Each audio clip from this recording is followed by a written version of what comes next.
Hello all, welcome to Sridivya saris. So ఈ రోజు అయితే సింపుల్ కుర్తీస్ చూపిస్తున్నాను. ఇవేంటంటే అంబ్రెల్లా ప్యాటర్న్ అండి. అనార్కలికి ఇక్కడ సైడ్ కట్ ఉండదు చూసారా, అలాంటి ఆప్షన్ అనమాట. మంచి డార్క్ బ్లూ వైట్ ప్రింట్స్ వచ్చేసాయి. ఇలా షో బటన్స్ ఉన్నాయి, వైట్ బటన్స్. ఫ్యాబ్రిక్ అయితే చాలా బాగుంది.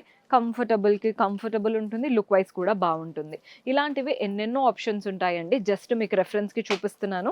పింక్ కలర్ చూస్తున్నారు కదా, మధ్యలో ఏమో ఈ థ్రెడ్ వర్క్ వచ్చేసింది నీట్గా సీక్వెన్స్తో. Rest of the body part అంతా ప్రింటెడ్ ప్యాటర్న్. ఆల్మోస్ట్ ఆల్ సైజెస్లో ఉంటాయి. M L, XL, double XL set to set తీసుకోవాలి, సింగిల్ పీస్ కాదు. మన నెక్స్ట్ కలర్ ఇది green colour, V neck line వచ్చేసి ఈ బాడీ పార్ట్ చూడండి ఎంత చక్కగా ఇచ్చారో. కింద అంతా కూడా అంబ్రెల్లా ప్యాటర్న్ అండ్ స్టిచ్ అనేది చాలా బాగా వచ్చింది. హ్యాండ్స్ అయితే నెక్స్ట్ లెవెల్లో ఇచ్చారు. సో మనమే కస్టమైజ్ చేయించుకుంటాం కదా బొటీక్లో, అలా ఉంది. ఇందులో ఇంకొక ప్యాటర్న్ కూడా ఉంది. ఈ ప్యాటర్న్ కూడా చూడండి, సేమ్ అదే కానీ డిఫరెంట్ కలర్, డిఫరెంట్ ప్రింట్. ఈ ప్యాటర్న్స్ ఈ మధ్య బాగా ట్రెండ్ అవుతున్నాయి. ఇంట్లో కూడా వేసుకోవచ్చండి. నైటీస్ బదులు ఇలాంటివి స్కిప్ చేసి ఇలాంటివి ట్రై చేశారంటే బాగా కనబడతాయి. ఏదైనా సెట్ టు సెట్ తీసుకోవాలి. ML, XL, double XL. So business చేయాలనుకున్నా, ఆల్రెడీ బిజినెస్లో ఉన్న, this is the perfect store. Do visit.